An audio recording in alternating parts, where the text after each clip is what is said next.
and welcome to Serial at Midnight, the official YouTube channel of serialatmidnight.com. My name is Heath, and I'm glad you're here because I've got a Disney Movie Club haul to show you. All those yellow spines mean Disney Movie Club exclusives. For me, that's the major appeal of the Disney Movie Club. A quick word about the club. I'm not sure if it's outside the U.S. or if it's just a United States thing, but it is a movie club, as you would expect. You get this sweet introductory offer. It's like 6 movies for $1 or something like that, with the promise to buy future movies, usually 3, within 2 years at regular club prices, which start at $20, and I think most new releases are $25 to $30. But the real appeal of the club, if you're a big hardcore Disney movie fan, is that you get further discounts after you've bought that one. So like if you buy, like right now it's Incredibles 2. If you buy Incredibles 2, you get, I think it's 40% off anything else you buy in that order. So that can add up to be a pretty good deal. Now sometimes shipping, they do charge you per item for shipping, and it can add up a little bit, but it's still, if you're buying Disney in bulk, it's still a pretty good deal. And I've been a VIP member for a few years now, basically meaning I've fulfilled my commitment status. I'm in good standing. I don't have anything else that I have to buy from them, and I get like a better discount. I think it's usually 50 to 60% off my further purchases.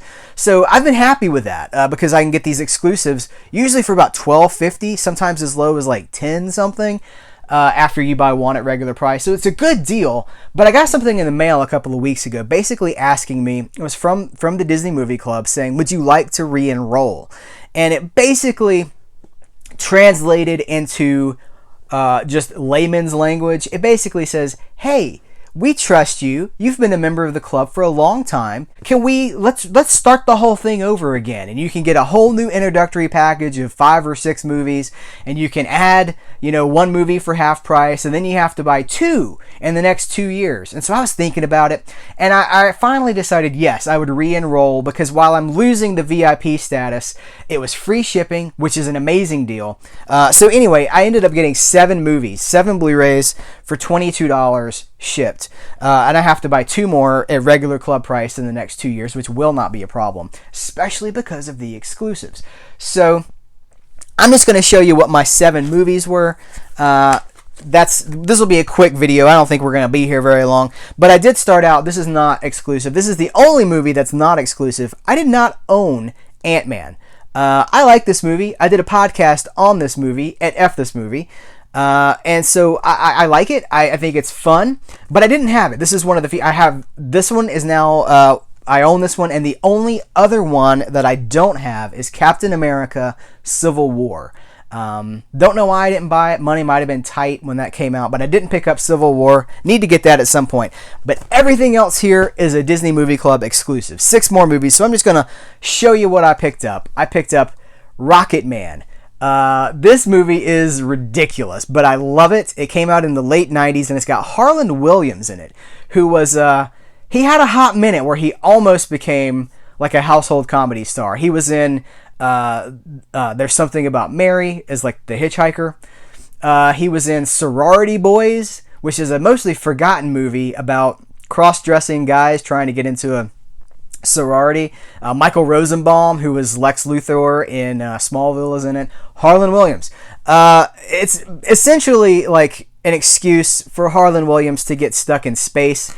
You guys know that I like space stuff, NASA, space programs, and so it's ridiculous, but it's fun. It's really fun. It's a little bit edgy for Disney stuff, especially for that time, but I cannot believe that I have Rocket Man on Blu-ray. I have this DVD. I could finally retire the DVD and go with the Blu-ray. I was also able to grab the Three Caballeros Saludos Amigos 2-pack. The thing about Disney Movie Club features or Blu-rays is that there are no special features on them most of the time. They're almost always completely bare bones releases, but you get the movies in HD. They'll probably all end up on the Disney streaming service in 2019, if I had to guess. But here they are on my shelf now, and that's more important to me. So these are... I love that. Like, I quietly developed a strong affection for the Three Caballeros. The Mexico Pavilion at Epcot they've added the Three Caballeros to the ride there. And this movie was out of print for a long time. Like the DVD came out in the early 2000s maybe, and it quietly went out of print and then got very expensive. I do have the DVD. I picked it up at a thrift store, showed it to you guys in a thrift store video.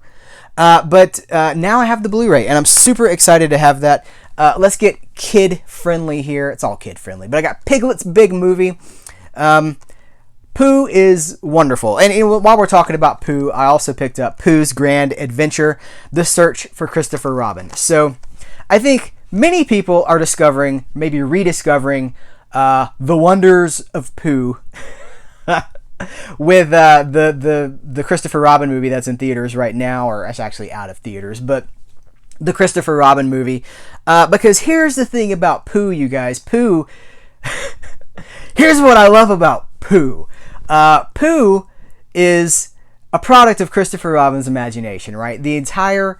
All of this is an homage to childhood and to imagination. Like, Pooh doesn't exist. In the movies, Pooh isn't real. Pooh is imaginary. And as soon as you tap into that, you're like, oh man, like you realize how far you've gotten from your inner child, and you have to be like, wait a minute. I mean, that's what the whole movie Christopher Robin is about, right?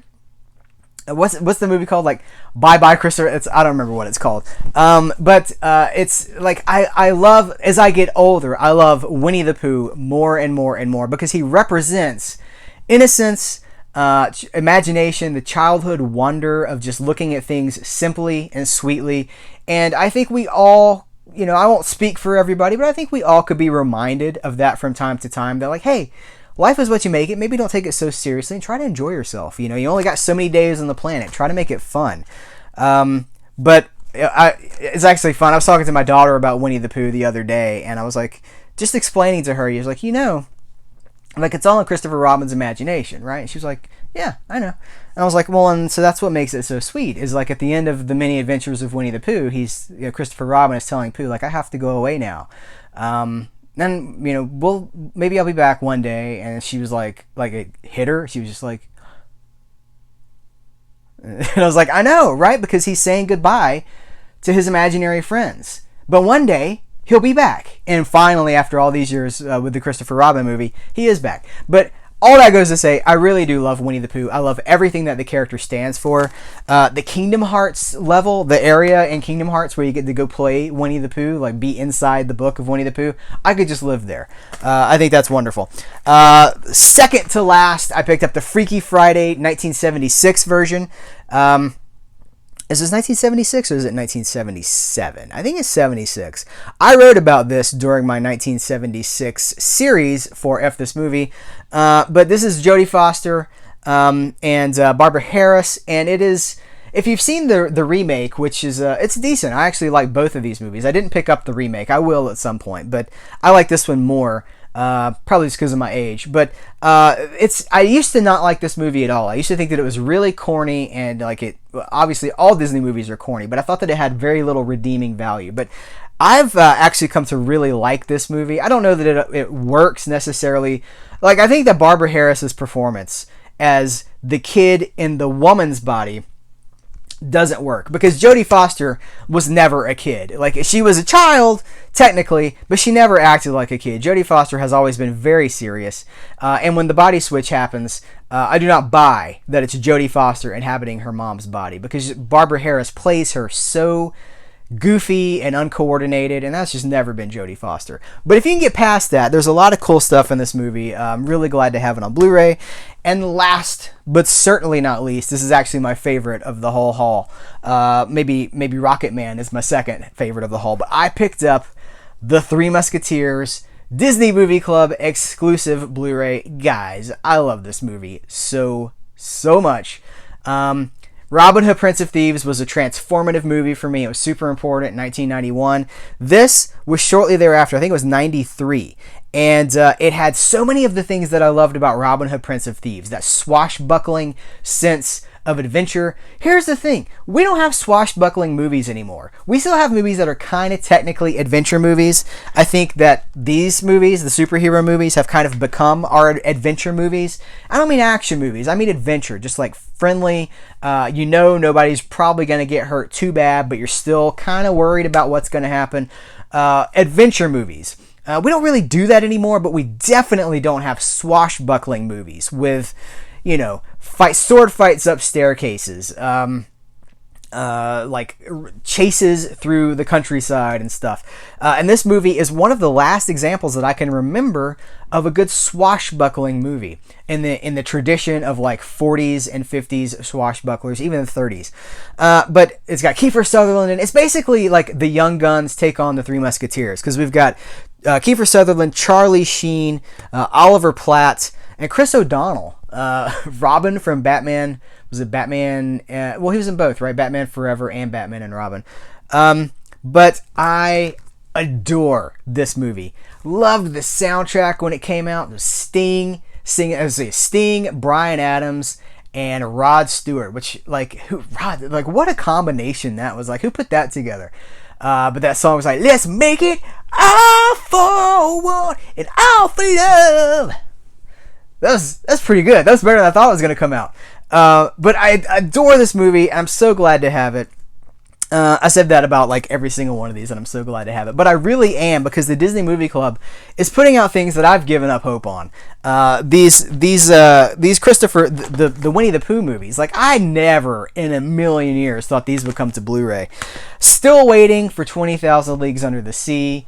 There's a few that are just like timeless classics that I don't understand why they're not on the Disney Movie Club exclusive Blu-rays yet. Maybe they're saving 20,000 Leagues. They've been talking about rebooting that movie for years now, as a modern, like Pirates of the Caribbean made a lot of money, and so they've always had their eye on 20,000 Leagues Under the Sea as a reboot or a remake or whatever, and I think maybe they've just been sitting on it until then, and maybe it'll be a wide release. But I don't know. We're getting closer and closer to that streaming service.